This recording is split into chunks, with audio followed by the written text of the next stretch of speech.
absolutely amazing. I hope you all had a great day, and I hope you're doing well. Today, I wanted to do a accumulated haul of all the Fairyloot special edition books I've gotten so far. If you haven't seen my unboxing videos before, I usually do an unboxing of all these books. Every month I get 2 a month, so if you want to know for the future books, make sure to follow and check out those videos. I also have a playlist for them. But yeah, so every month I get the adult and young adult book subscription box from Fairyloot, which is a subscription book service. And I do beautiful editions of books. So I thought not everyone has time to watch my 30-minute in-depth videos of unboxing 2 books each. So I thought today would be a good point in my collection to show you all of them after I've just done showing you my entire TBR, my entire physical TBR, and I thought we could do a separate video to go more in depth about these books, but not make it too long, just like a regular little haul. So I have these sorted by colour because these usually stand in my bookshelf. So these are not in order of the month. I have them from, or in any other order. They're just sorted by colour. And by now I have 1, 2, 3, 4, 5, 6, 7, 8, 9, 10, 11, 12 books, as I've had that subscription for the past 6 months. So grab a drink, get comfortable, because this will probably be a longer video, but let's just get right into it. The first book that's on top of my stack is this beautiful edition of The Forest Grimm by Catherine Purdy. Catherine Purdy. And here's the spread edge. All these books usually have art on the inside as well, but if you want to see that, you need to check out my unboxing, because otherwise this video would take too long.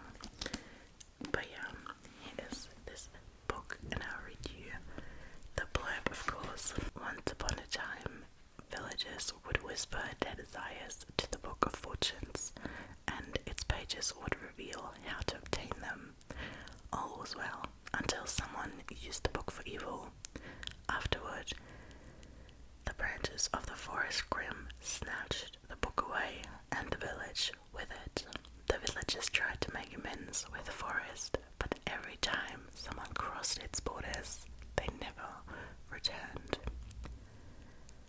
Despite the warning from a fortune-teller grandmother, Clara embarks on the journey from the deadly into the deadly forest to procure the Book of Fortunes, to reverse the curse and save her mother and village.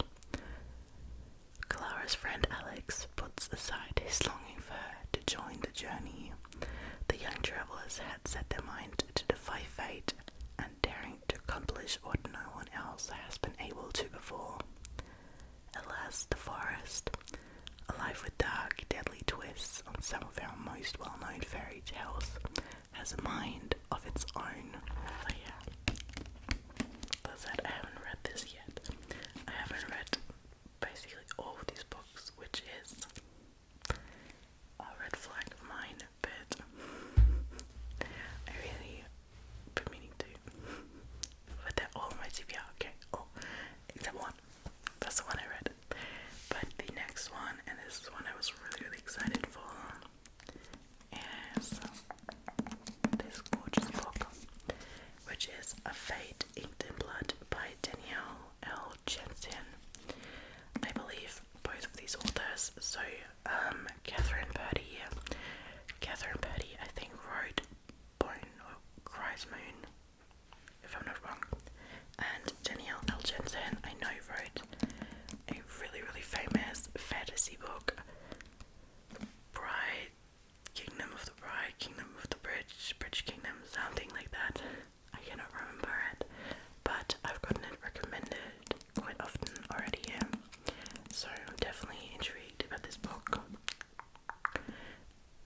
is a book about Norse mythology, and you can definitely see the vibes. And we'll check out the blurb again. A woman blessed by the gods battles to unite a nation under a power-hungry king, while also fighting a growing desire for his fiery son in his Norse-inspired fantasy romance. From the best-selling author of Bridge Kingdom. I know it.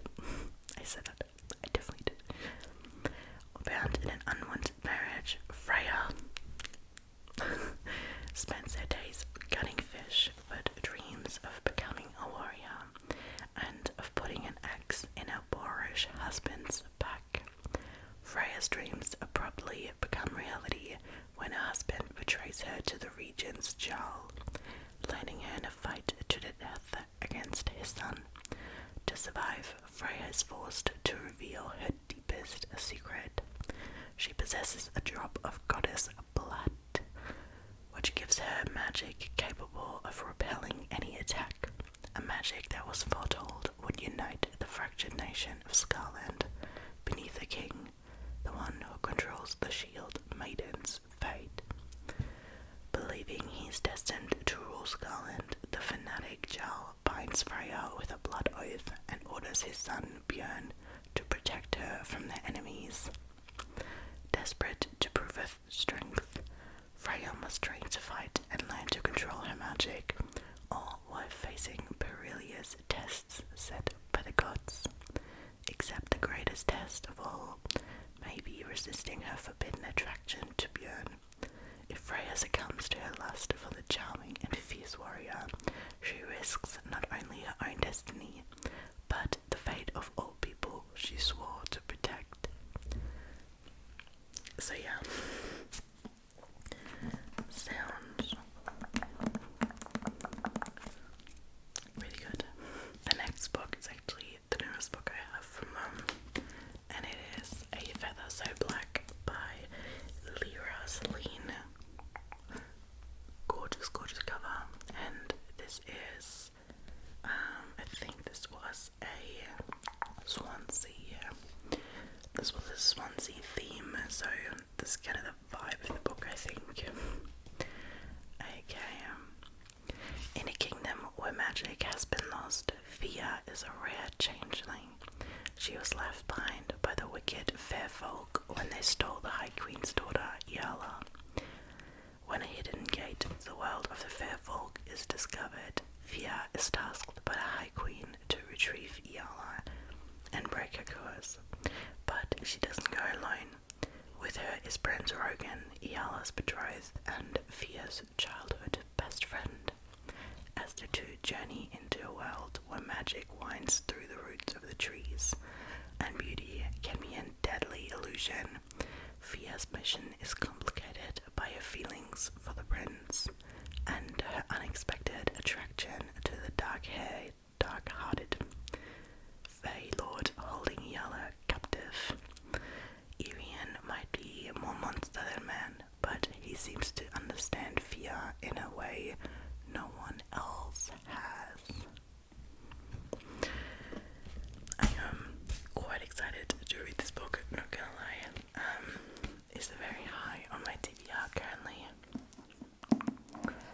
but I don't know what it is. I have been reading so many ebooks lately, and I just have completely left my physical copies in the sand, like not touched them.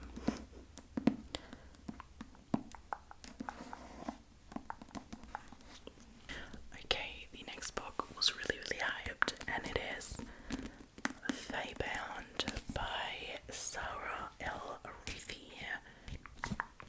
And again, gorgeous cover. I'm kind of starting with all the blue and greens because, as I said, my color coordination.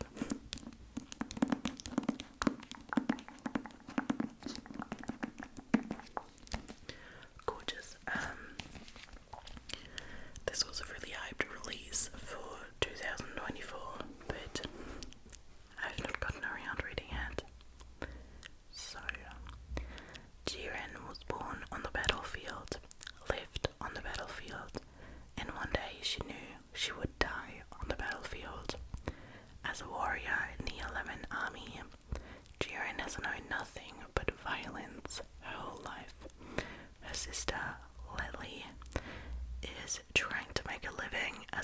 miner seeking prophecies of a better future when a fatal mistake leads to Jiren's exile from the Elven lands.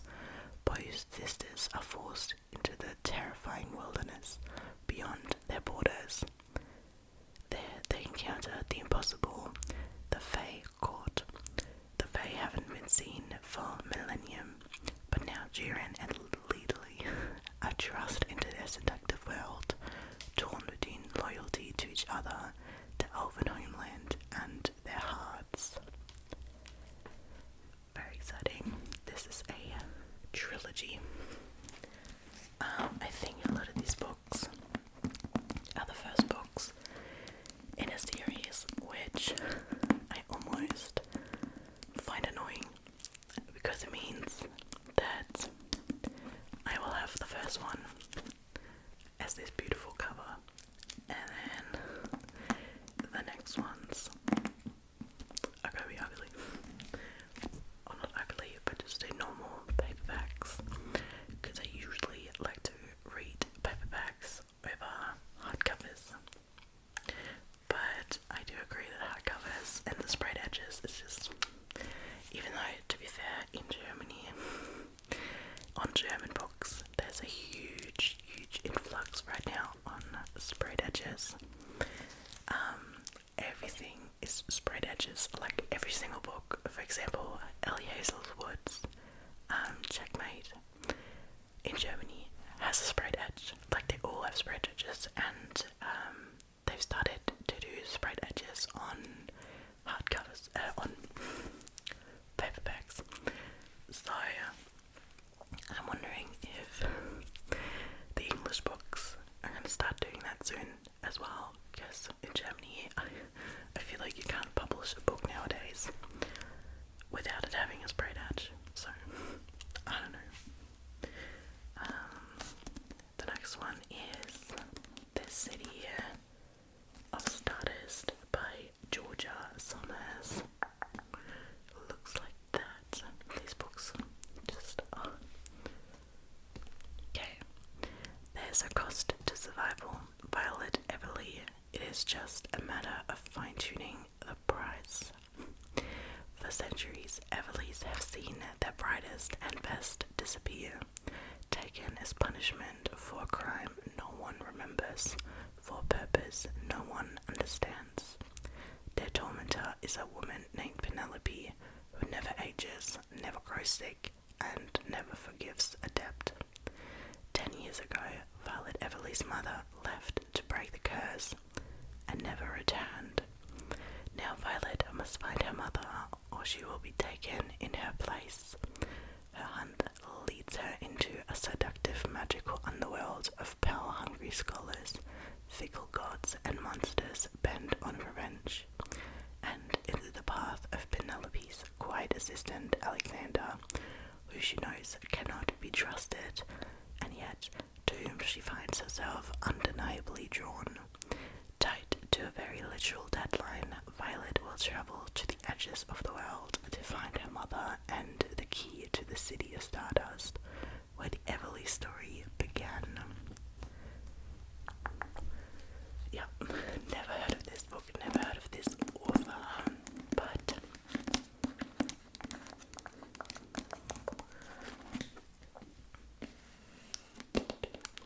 it sounds pretty good. Now, a book that I have seen up and down on my TikTok, like, this is starting to be a hype book, I feel. Maybe you've heard about it. I believe it's called Different in non-Fairyloot, but I'm unsure, but it's the Crimson Moth by Kirsten Cicerelli. Again, beautiful, beautiful book. Yeah, I don't know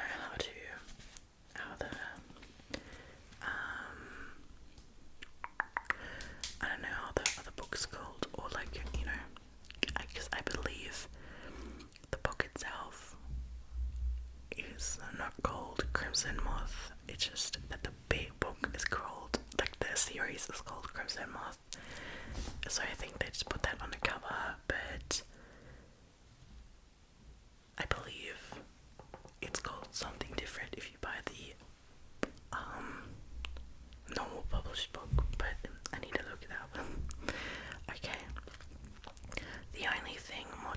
worse than being a witch is falling in love.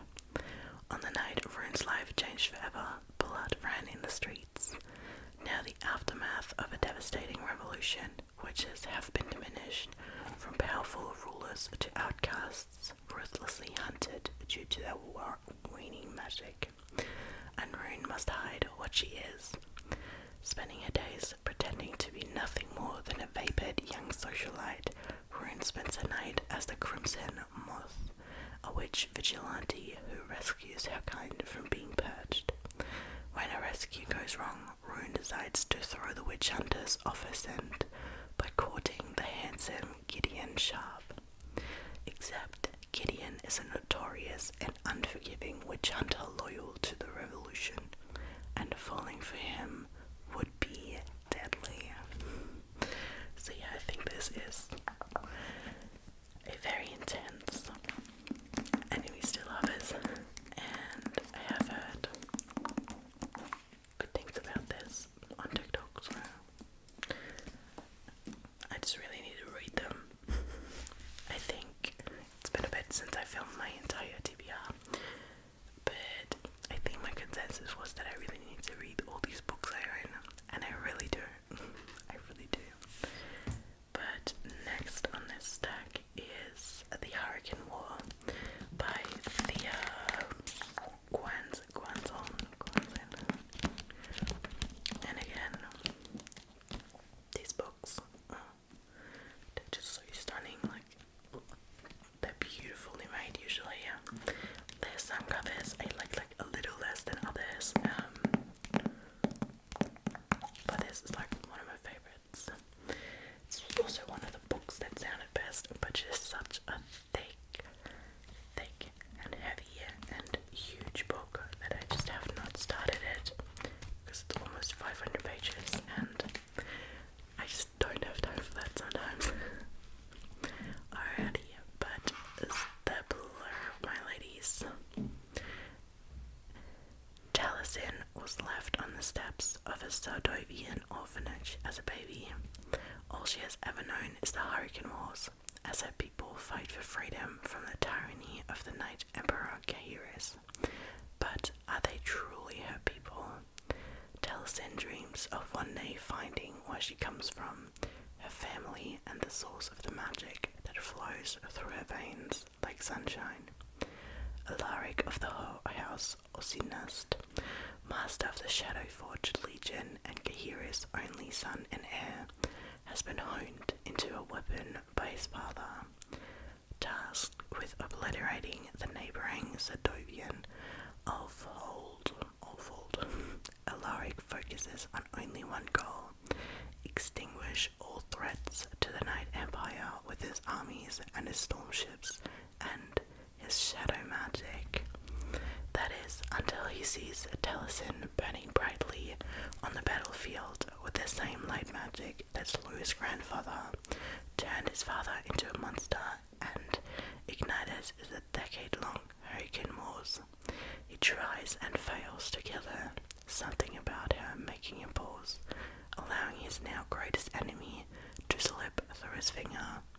But a new horror emerges from across the Eversea, one that promises to cause even more devastation than the Hurricane Wars. Only Taliesin and Alaric can stop it. Will these mortal foes be able to come together, or will they end up destroying each other and dooming their world in the process? We don't know. We will find out.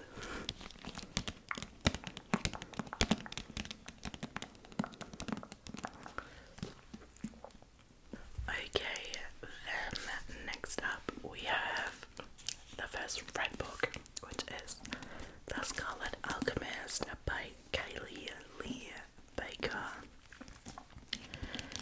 And this is one of these Fairyloot books where I think the theme and the cover was just so well done.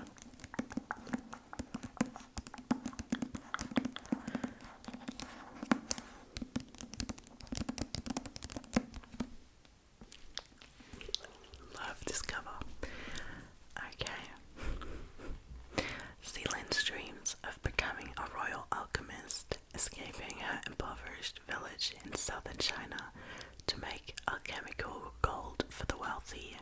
so they can stay young forever. But for now, she scrapes a living practicing an illegal form of alchemy, resurrecting the dead for a price. Then Zealand is offered the chance to travel to the capital and complete the imperial exams, facing a series of dangerous tasks that she'll be lucky to survive, let alone pass. The closer Zealand gets to her goal, the more she's caught in the deadly games of the royal family, especially when the crown prince seeks help, suspecting a coming assassination attempt. There are monsters lurking within the palace walls, and it's only a matter of time before they, and the secrets of Zealand's past, catch up with her. So yeah, sounds so good. I'm really interested in which book you guys think kind of like sounds the most intriguing, and which one you would like read first, or if you've read one of these books, because obviously they're not just published with Fairyloot. Next up, we have A Tempest of Tea by Faisal, I think, and again, super cute cover. Now, for some reason the book doesn't have the blurb, but from what I remember, it is about like 1900 England, and a group of young bandits that are planning a heist. Something that I was slightly confused by the blurb, so don't quote me on it. But I think that the theme, this is also a March book, was heists and hustles, so I think they're doing that. It's my best description. Alright, continuing, we have What the River Noise by Isabel Ibanez. Now, this is the only book that I've actually read, and I really love this. It is a really, really good book. It's a girly Indiana Jones, basically, with some magic and a lot of like Egypt references, but I'll read the outline because that usually explains it a little better than I do. In the glittering society of 19th century Buenos Aires, Inés Olivera has everything except the one thing she really wants: her parents, who frequently leave her behind on their globe-trotting adventures. Then she receives a terrible letter. Her parents have passed away in mysterious circumstances. Determined to uncover the truth, she sets sail for the last port of call, Cairo, bringing only her sketchpads and an ancient ring that her father sent her for safekeeping. But upon her arrival in Egypt, the ring flares with ancient magic, and Inés is thrust into a treacherous game that could threaten her life, and into the path of her new guardian's infuriatingly handsome assistant, who seems determined to thwart her at every turn. This is one of the arts, by the way. It just fell out. And yeah, I really, really enjoyed this book. I read it last month, and it was so good.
purpose: to die for Connor.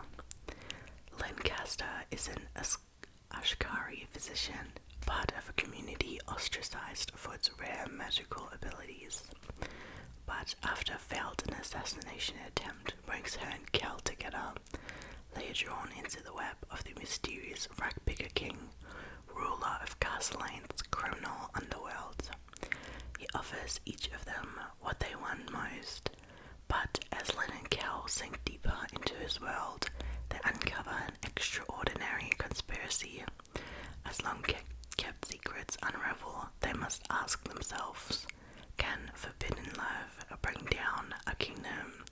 And will their discoveries plunge the nation into war and the world into chaos? So yeah, very enticing. And I'm really looking forward to read that. I don't know, I go through phases where I like read so much and then it kind of slows down again and stuff.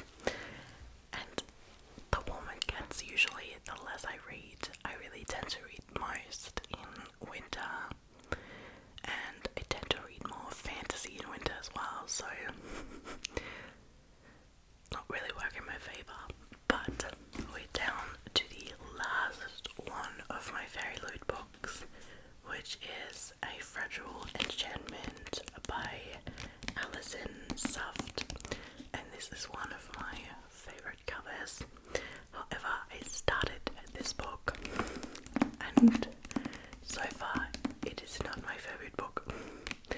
I just found it very slow, and it's written in like a third person past tense, and then it is also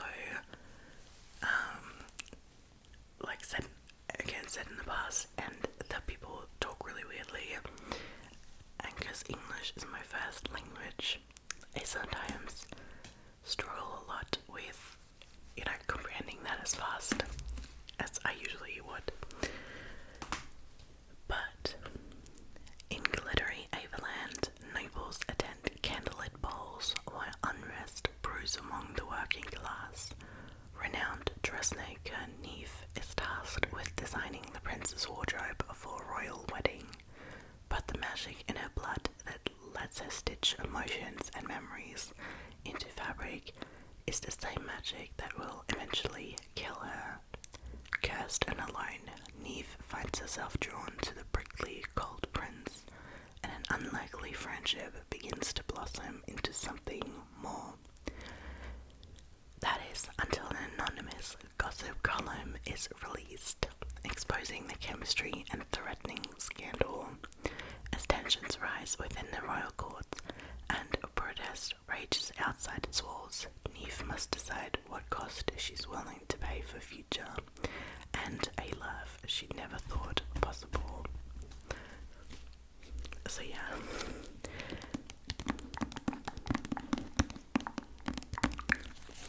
Stunning book. And I will eventually read it, I think, but I have been taking my sweet time with it. But you guys, those were all of my Fairyloot books that I've gotten so far. I hope you enjoyed this video. Maybe I could inspire you to get one or the other book. I kind of love the Fairyloot bookbox because it sends me a book every month and tells me what I could read. I kind of find it cool, even though I don't read them, but that's a personal character flaw, not their fault. But so far I've been loving this subscription. But yeah, let me know what of these books was your favourite, which one I should really get to. And yeah, maybe you've read one of them, then let me know if it's good, because I'm very heavily influenced by other people's opinions and recommendations. So thank you so much for being here and hanging out with me today. I love you all, and I hope to see